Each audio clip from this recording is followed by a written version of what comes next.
Hello everyone and welcome back to our virtual Mishnah Berurah share. We're holding a Mishnah Berurah Chelik Beis, and we will be learning today Emir Hashem Daf Tes Amid Aleph. We are Baruch Hashem on the page of the Dirshu schedule. So we're continuing to learn halachos Tesias Kapayim, the halachos of what we call duchening, Birchas Kohanim.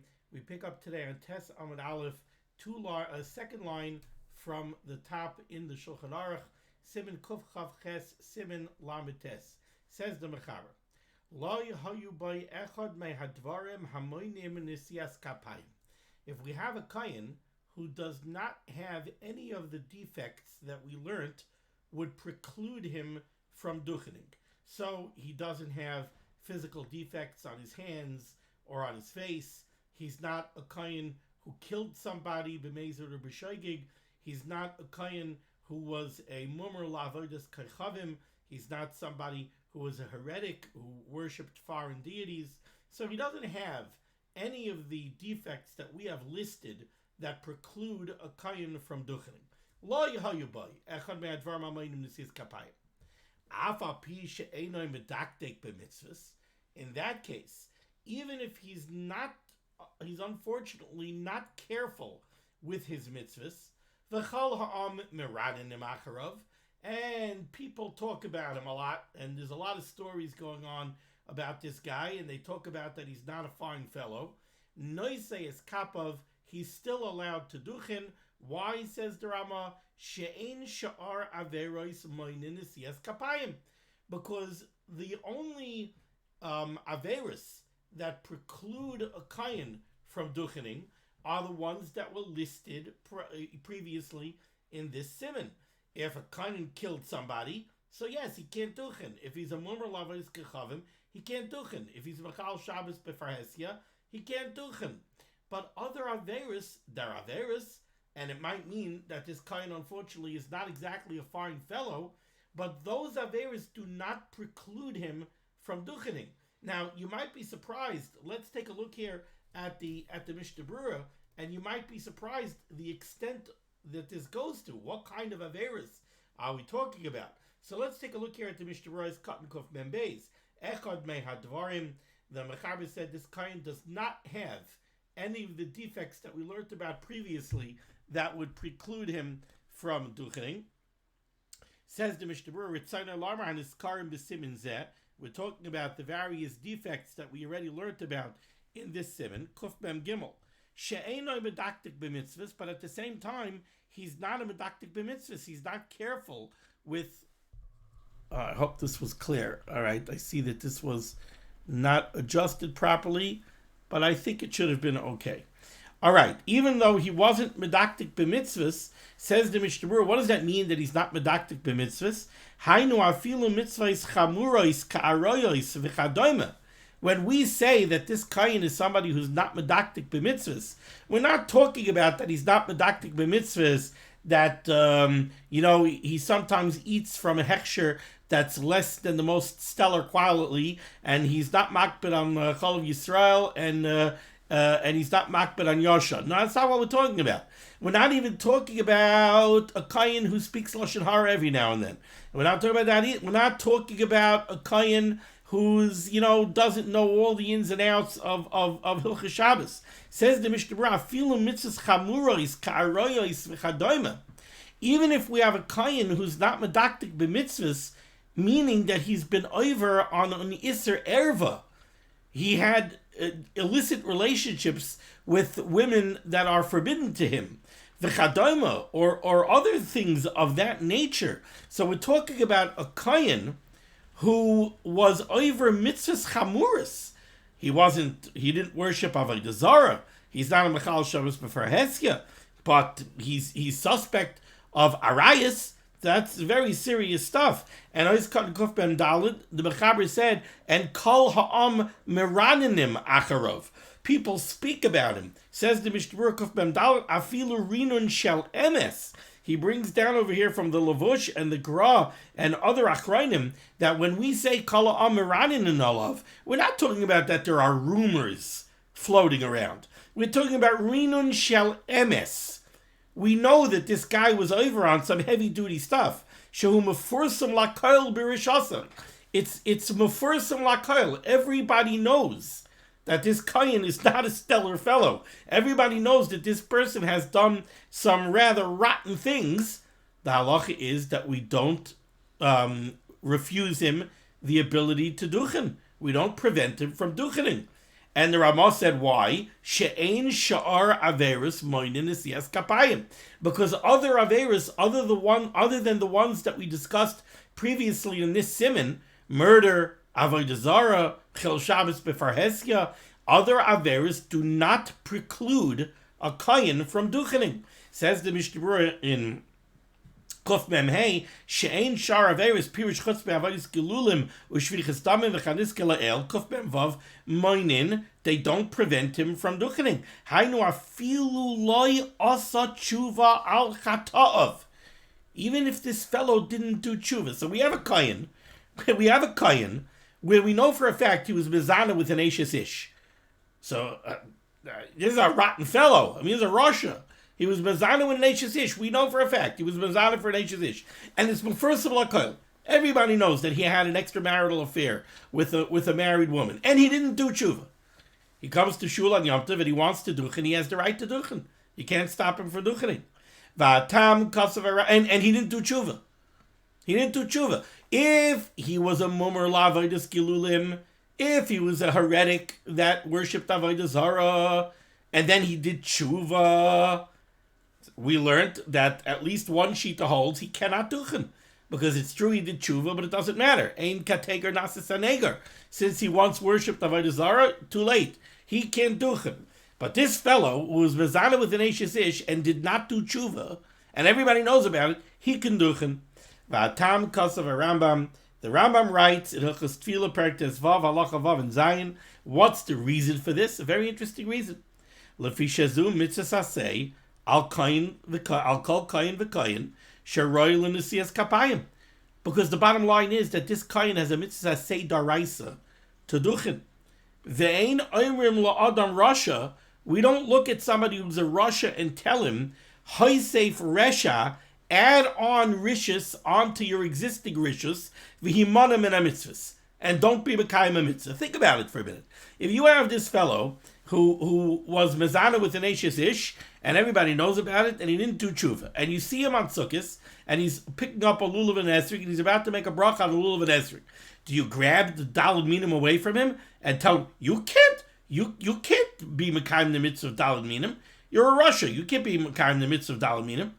Would we grab matzah away from him on Pesach and tell him, you can't eat tefillin? You're going to put on tefillin? Grab the tefillin away from him and tell him, you can't put on tefillin. Sorry, Charlie, you can't put on tefillin. You are over a terrible avera, you can't put on tefillin. No, there's no such thing. You don't tell the Rasha, you're a Rasha, you did a terrible thing, so now do more rishus and be mavatal mitzvah say daraisa. No, you don't do that. So the same thing over here. He's a kohen, he has a mitzvah say daraisa to duchen. You're not going to tell him, since you're a Rasha who did a horrible avera, so now be a bigger Rasha and don't be mekayim mitzvah say daraisa of duchening. You don't do that. See, when you look at it that way, it suddenly becomes understandable and it becomes logical. I mean, do the math. He has a chiyuv asay daraisa. He has to be mekayim his chiyuv asay daraisa. Now, this is further a quote from the Rambam. Now says the Chavetz Chaim, Va'al tisma v'toimer. He's quoting the Rambam. This is not his own words. This is the Rambam. Va'al tisma v'toimer. Do not wonder and say, what, I want a bracha from this guy? Umat toil birchas head yitzeh. Of what value is the bracha of this Rasha? I mean, you go to a Rebbe for a bracha, you go to a Gadol for a bracha. What, I want a bracha from this mizana, from this adulterer? I want a bracha? Says the Rambam, V'al tisma v'toimer ma toil birchas head yitzeh. Don't react in wonderment and say, of what value is this person's bracha? She'ein kibul bracha tali b'kehanim. Because whether or not the tzibur is truly going to get a bracha is not up to the kehanim. Ela b'hakadosh baruch hu. That's up to the Rabbanu Shalom, whether or not the tzibur is going to get the bracha. Shenemar v'samu eshimi al b'nei Yisrael v'ani avarachem. What does the bracha say? The bracha says, Emar al kehanim koyis yivarechu es b'nei Yisrael amar lahem. Right? Tell the kehanim that they have to give a bracha. right? Yivarech Hashem yishmerecha, Yarish Apanav Elecha v'chaneka, Yisrael Hashem Apanav Elecha v'yaseh lecha shalom.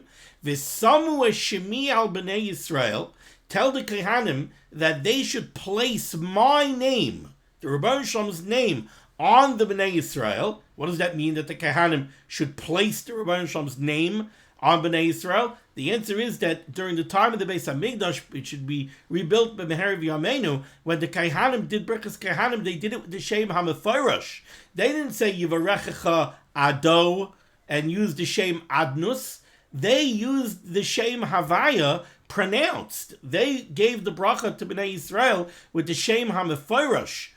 So that's what it means when the pasuk says V'samu shemi al bnei Yisrael. The Rebbeinu Shalom says it struck the Kohanim that they should place my name, the Shem HaMefarash, in their bracha, and they should bench the Bnei Yisrael with my name, Va'ani avarachem, and I'm the one that ultimately is going to bench them. So don't say, the Rambam says, don't say, what, I want a bracha from this adulterer, I want a bracha from this rasha. The bracha ultimately is not coming from the rasha. The kohen, he has the mitzvah say daraisa to fulfill his role, to do what he must do. He must fulfill his mitzvah say daraisa of going up in front of the tzibur and saying the bracha. But the bracha ultimately lies in the hands of the Rebbeinu Shalom, not in the hands of the kohen. So says the Rambam, "Kohanim oisin mitzvasan shenitztavu ba." The Kohanim have to fulfill the mitzvah that they're commanded to do. VaHaKadosh Baruch Hu barachama mevarach es Yisrael kecheptzai.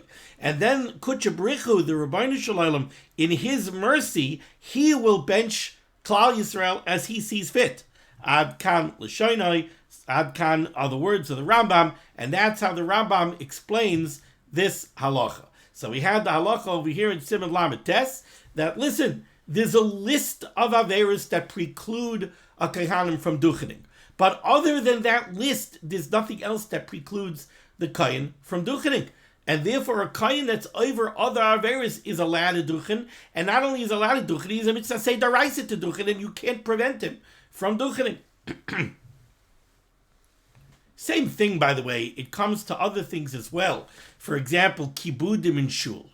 You know, sometimes somebody shows up in shul and people will say, how could I myself made this mistake once. You know, somebody comes to shul and you see he's being over a certain averos, and then they go ahead and they give him a kibud, and you say, well, how could they give a kibud to such a person? I mean, this person had, look, I mean, he's mamish being over averos. It looks like he's doing it b'shat nefesh. So, sometimes averos daraisa, we're not talking about the rabbanons. He's being over isuri daraisa b'shat nefesh, and you're gonna go ahead, you're gonna give him an agba. You're gonna go bring him up to the Sefer Torah. What we have to remember is the Shulchan Aruch gives us a list of averos that prevent somebody from getting an aliyah.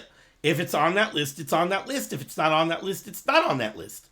And sometimes there are reasons where you should give the person an aliyah. You want to be makar of him. You want to bring him close. You don't want to be saying to him, we think you're a nobody. Then the guy won't even bother showing up in shul. So it's these decisions are not simple. And what we have to follow is we have to follow the dictates of halacha. Halacha gives us the dictates. Like over here, halacha tells us who you prevent from duchening. He's mechal Shabbos b'far hesia, you prevent him from duchening. He was over avodah zara, you prevent him from duchening. He killed somebody, you prevent him from duchening. But other averos, you don't prevent him from duchening. Okay, 4 lines down in the Shulchan Aruch, here on Tes Amud Aleph Sif Mem, says the Mechaber. We know that a kohen is not allowed to marry a divorcee. So, says the Mechaber, kohen shenasa grusha.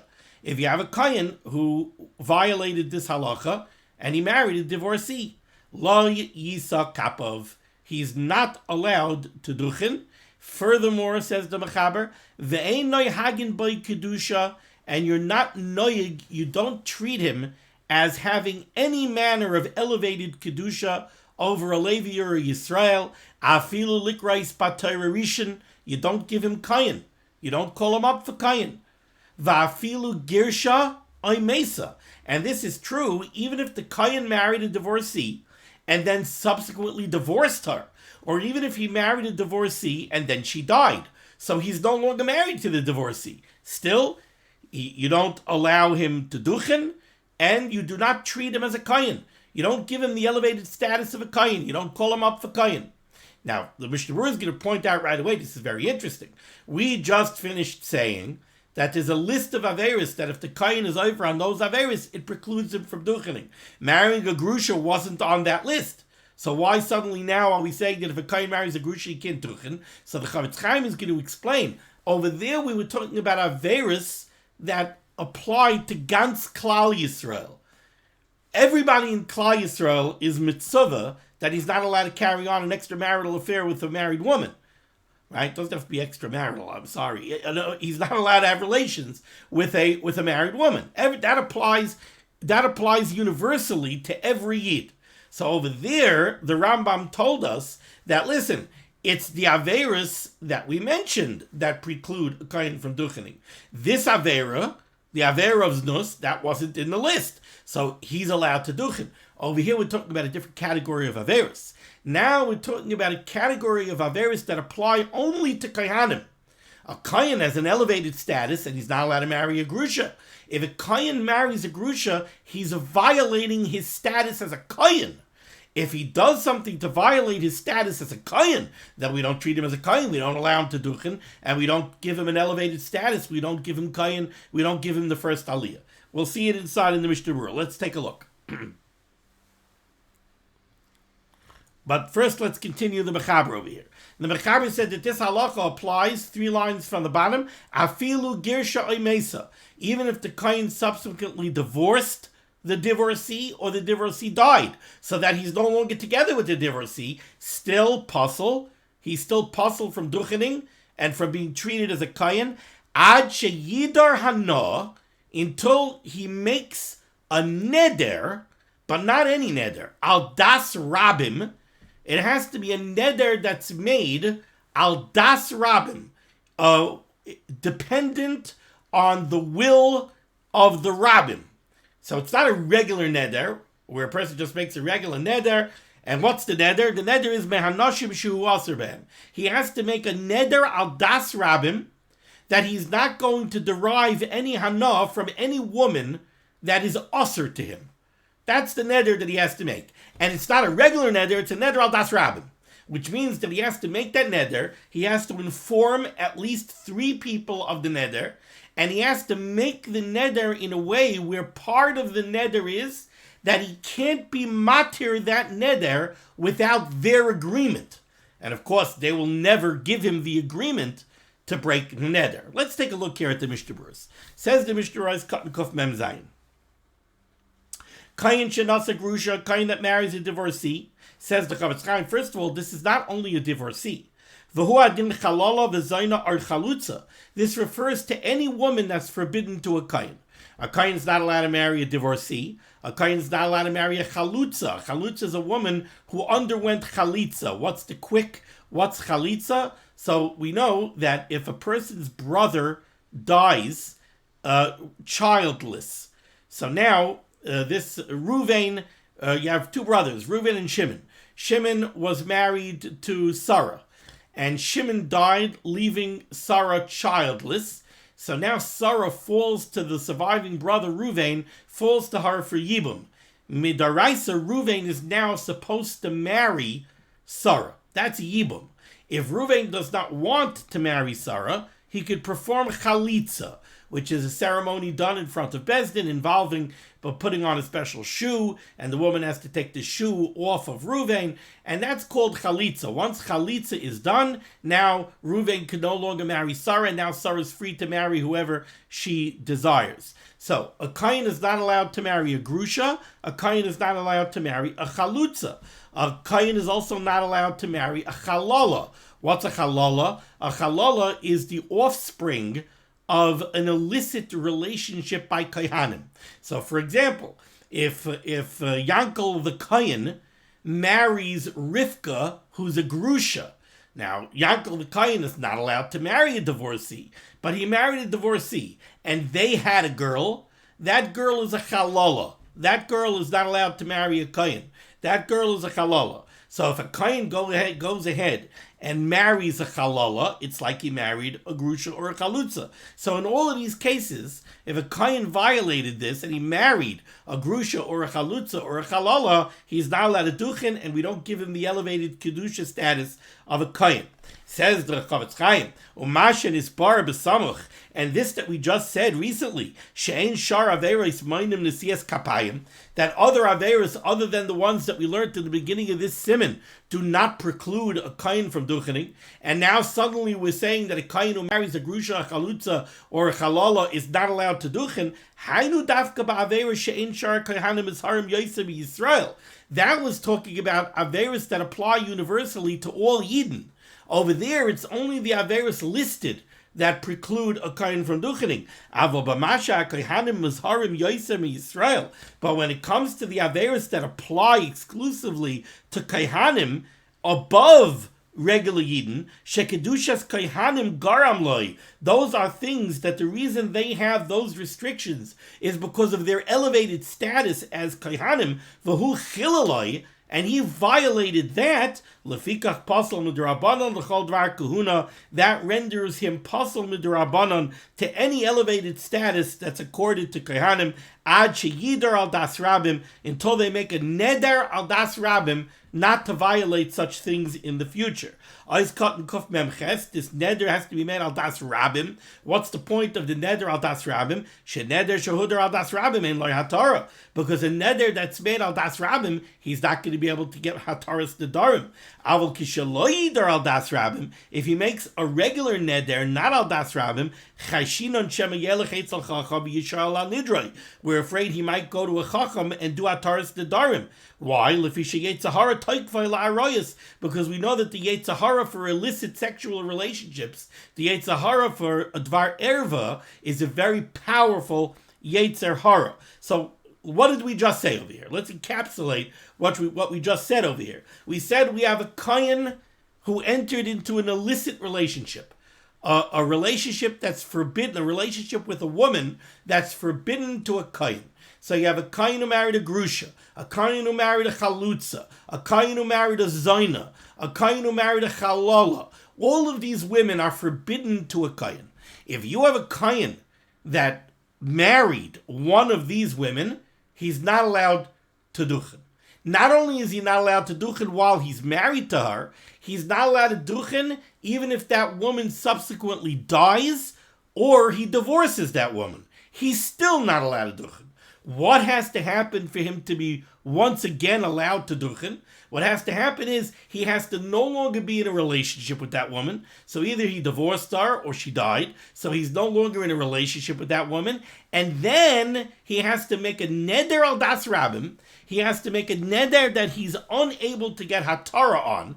And he has to make a neder that I am never again going to have hana from any woman that I am forbidden to. Because if he doesn't make that neder, we're afraid that he might be over such an avera again. Not only are we afraid that he might be over such an avera again if he doesn't make a neder, even if he makes a regular neder, not a neder al das rabim, we're afraid that his Yetzahara might drive him to go to a chacham and be matir neder. Now you might ask a question, how is he going to go to a chacham and be matir neder? He's going to go to a chacham and he's going to say, Rebbe, I'm a kohen. I made a neder that I'm not going to have hana from a woman that I'm usher to, like a divorcee, or a zayna, or a halala, or a chalutza. But now I'm very attracted to Mrs. So-and-so, who recently got divorced, and I'd like to marry her. So could you please be matir neder? No chacham is going to be matir neder. Why would he be matir? He's not going to be matir neder to allow a kohen to be over an isser. The answer is, what we're afraid of is, the Mefarshim say, there is a shita in Masechtas Nedarim that says that it's possible to do haTorah's nedarim without spelling out the neder. So we're afraid he might go to a chacham and get haTorah's nedarim, even though we don't paskin that way. But we're afraid he might find a chacham who either thinks we paskin that way or does paskin that way, and he might get haTorah's nedarim accomplished without spelling out the neder. And therefore, he might get haTorah the darim. So what we do is we make him make a neder al das rabim. A neder al das rabim, there's no way to get haTorah without spelling out the neder, because you got to go to the three people. You went ahead and you made your neder in front of three people. And you said, I'm not going to get haTorah the darim unless the three of you agree. So they know what the neder is, and they don't agree. So this haTorah the darim is one that you're not going to be able to get haTorah on. Why are we so careful? Because we know that the Yetzer Hara of Arayis is a very powerful Yetzer Hara.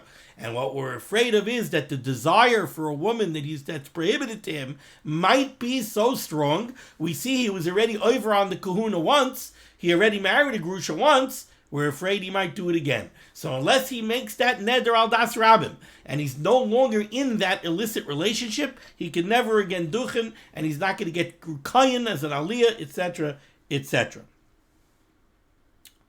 Okay. Now we go to Mishnah Berurah's Cut and Kuf Mem test. The neder that he has to make is that he's not going to derive any pleasure, any benefit, me'anoshim shehu aser mahem, from any of the women that are prohibited to him. The gam tzarich legarish isa, and of course he has to get out of the relationship. He has to divorce her. Kei kasvu achreinim. Umashali hisker ha-mechaber davazeh. Why doesn't the mechaber say that? Why doesn't the mechaber say? He says he can't duchen ad sheyidar hana al das rabim. Why doesn't the mechaber say he's puzzle ad shegirsha until he divorces her, and then he's yidar hana al das rabim? The mechaber skips that very critical point that he has to actually get out of the relationship. Seems a little bit odd. So says the Mishnah Berurah, because you have to see how to read the words. The Mishnah Berurah says, the reason the mechaber doesn't mention that he has to divorce her, mishum dekoy af al girsha umeisa shehuskar betchila. Because read the mechaber. What did the mechaber say? He said this kohen is not allowed to duchen afilu girsha oimesa, even if he already divorced her or she died. So he's out of the relationship. He's still not allowed to duchen until he also makes a neder. But obviously the first thing you need is that he should be out of the relationship. Says the Mishnah Berurah weiter, let's say he says like this. He says, oh, okay, I'll make the neder and I'm going to divorce her. I'll divorce her in 6 months. So what he does is he comes, let's say, into Bezdin, and he makes a neder in front of 3 people. I'm not going to derive any hana from any of the women that are prohibited to me as a kohen. One of them is his wife, because he's married to a grusha. And he says, and yeah, I'm going to divorce her in 6 months. Okay, I'm not allowed to have any hana from her. So I'm not going to live with her. I'm not going to have relations with her. I'm not going to eat from her cooking. I'm not going to let her pour me a drink. I'm not going to have any hana from her. But I'm going to remain married to her for another 6 months. Says the Mishnah Berurah, no. Also, Lisa Kapov, he's not allowed to duchen. The gam eina oil l'tarishin, and he wouldn't get an aliyah as a kohen. Okay. Now 2 lines from the bottom, Sif Mem Aleph. We continue on the same theme. A kohen who's violating the isurim that are upon him due to his being a kohen. Does that preclude him from duchening?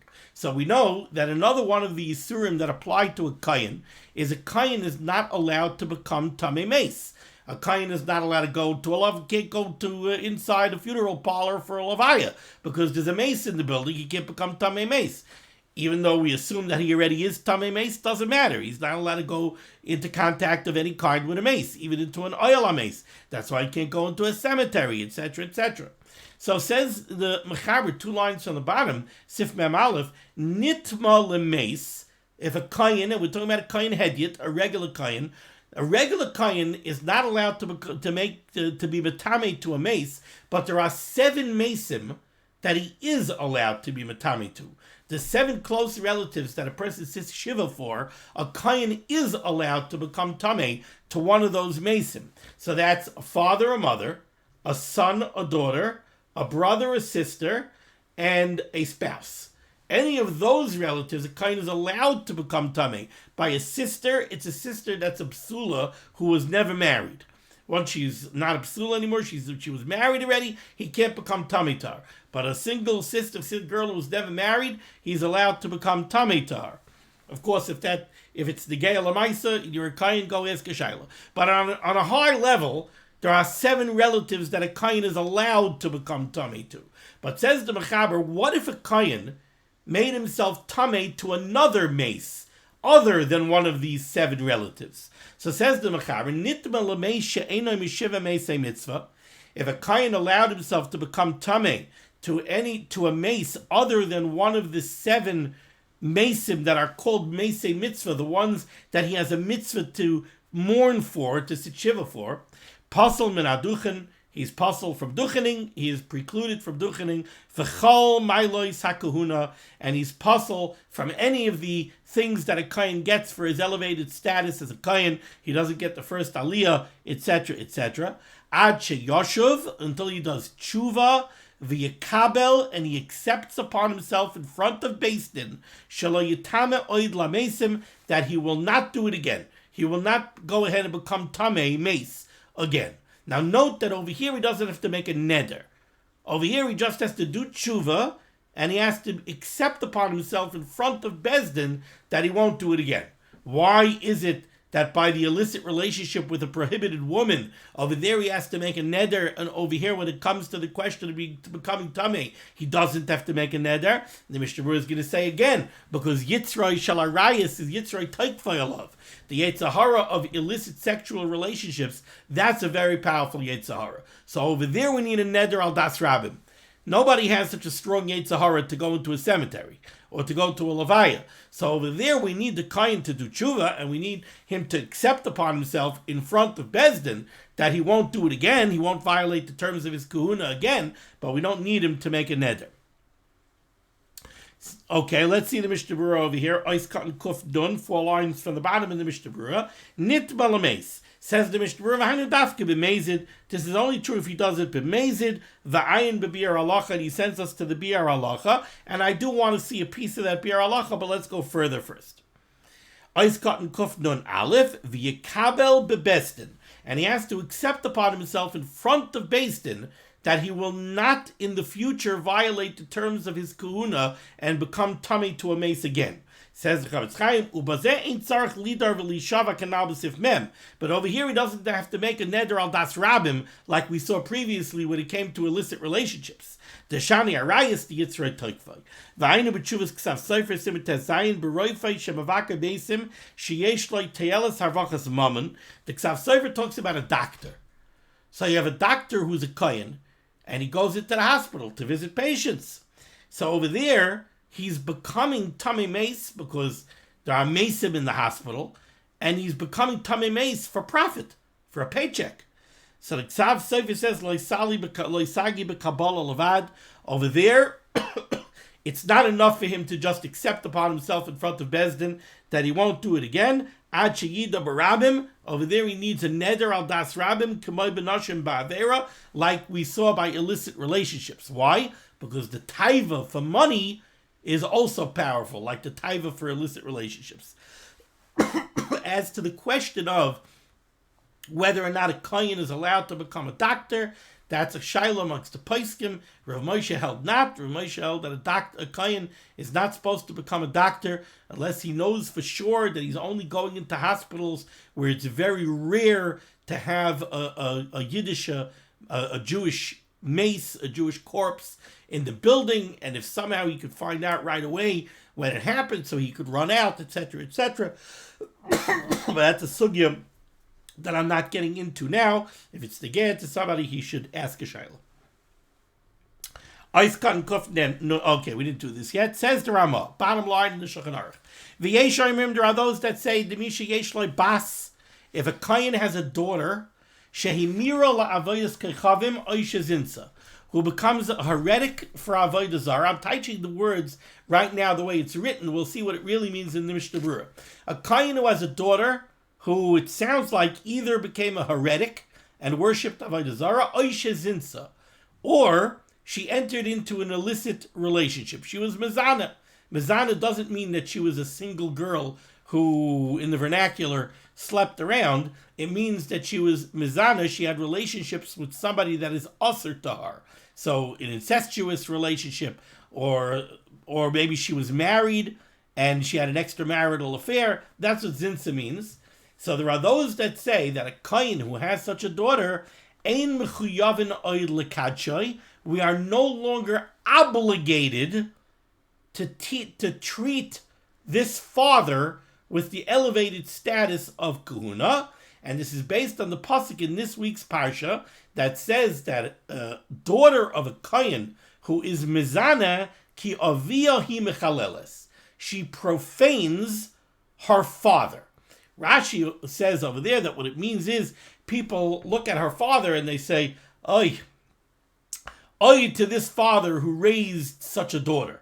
So she profanes the father. Okay, let's take a look here at the Mishnah Berurah. Let's turn back to Tes Amud Aleph. Says the Mishnah Berurah, Ois Katan Kuf Nun Beis. The words of the Ramah were, a kohen has a daughter, Shehimira la'avodas gelulim, who became a heretic for avodah zara, oy shezinsa, or she carried on an illicit relationship. Says the Mishnah Berurah, Ayin b'Magen Avram, take a look at the Magen Avram, Shehichiach, who proves, Deloi mechalelas aviha, that she's not going to profane her father.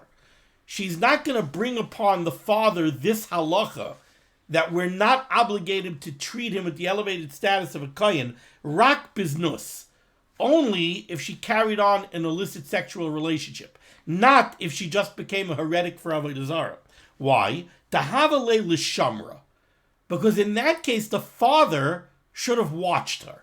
We're assuming that the father could have prevented for the daughter from actually entering into an illicit sexual relationship. He should have watched her. He should have stood watch over the daughter. Where are you? Where are you going in the middle of the night? What's going on over here? He should have prevented it from happening.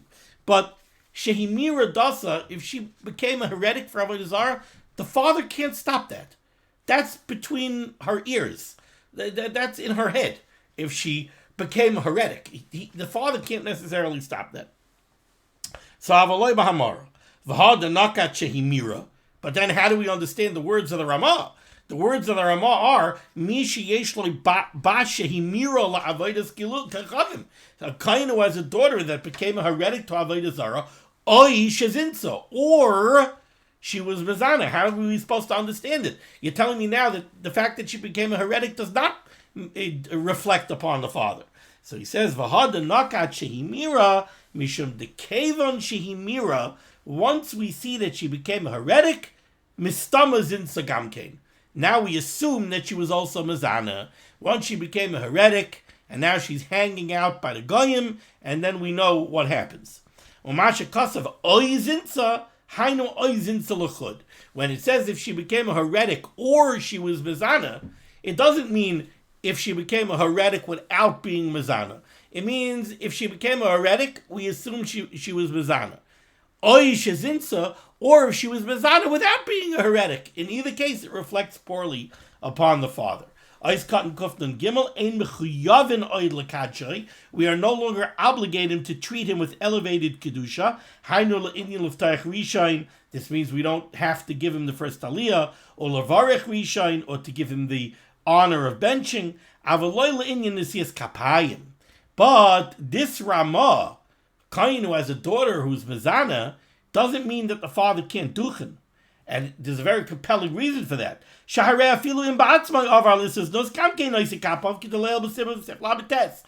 in Sif Lamites that we opened up the shir with, we learned that even if the kohen himself was mezana, if we have a kohen who carried on an affair with a married woman, we said he's allowed to duchen. So he definitely doesn't become possible from duchening if his daughter carried on an illicit relationship. The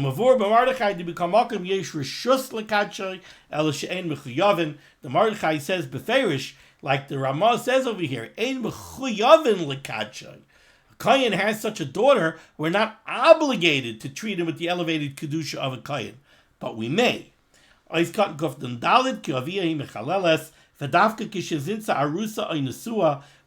about a kohen's daughter when she was either an arusa, that means she already had kedushin with a man, or she had a full marriage together with Nisuin, and then she carried on an extramarital affair, the Bahaki Mairikra, that's the type of znus that the pasuk over there is talking about. Of a pnuya loy. We're not talking about just a single girl who, again, in the vernacular, it's not a very nice way of speaking, she was sleeping around. Of a pnuya loy, that would not preclude the father from duchening. The Kasra Achrayim, the Achrayim write, the Bisman Hazeh nowadays, Ein minig lifsel kair b'shvil znus, ayamar stash shel b'noi ubitai. Nowadays, it is not the minig to prevent a kohen from duchening because of the actions of his son or his daughter. Now, there's just an interesting bir halacha over here. It's a long bir halacha, but I'm not going to go through the whole thing. Just want to read a drop of it. In the beginning of Sif Mem Aleph, on Tes Amud Aleph, the Mechaber said, Nitma lemeis she'enoi mishiva meisei mitzvah. If a kohen became tamei to a mace that was not one of the 7 relatives that he has a mitzvah to keep shiva on, then he can't duchen, because again, he violated his status as a kohen. He went against one of the isurim that he has, that a regular yid does not have, and he has it because of his elevated kedushah as a kohen. So he violated the terms of his elevated kedushah as a kohen, therefore we don't let him duchen. Now, from the words of the Mechaber, nitma lemeis, it sounds like he did it once. So he went to one levaya. His best friend died and he couldn't resist. He went to the levaya and he was metame to his best friend, who he had no right to do. So now he's puzzled from duchening until he gets up in front of Bezdin and he's bekabel that he's never going to do it again, and he does tshuva, etc., etc. Says the Bir Halacha, Dibra Masal Nitma Lemeis, 2 lines down into this Bir Halacha.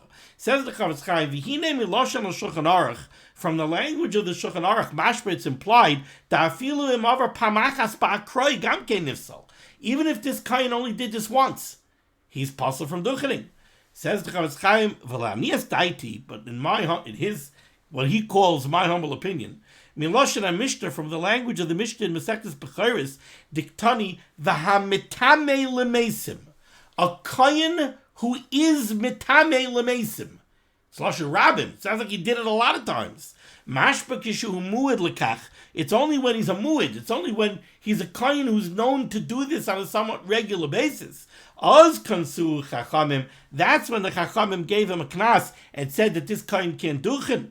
Avaloyim benitba pamachas, but not if it's something that only happened once. So the Chavetz Chaim says that the mashmois of the Mechaber in Sif Mem Aleph is that this kohen is possible from duchening even if it only happened once. But from the Mishnah Bechoros, it sounds like he's only possible from duchening if it happened more than once, if it happened several times. At the end of this Bir Halacha on Tes Amud Beis, the Chavetz Chaim says v'tzarich iyon ledina halacha lamaisa. He says tzarich iyon. Okay, we're going to stop over here. We'll continue next time here at Hashem with Sif Mem Beis. Thank you so much for joining me for limud haTorah. Discuss of limud haTorah should be made against Klal Yisrael. Rabban Shem should send Yeshua for us. Parnasa should look into all those in need. We should be zeichet to see the BSKL Tzedek B'meherav Yameinu. Amen. Be well.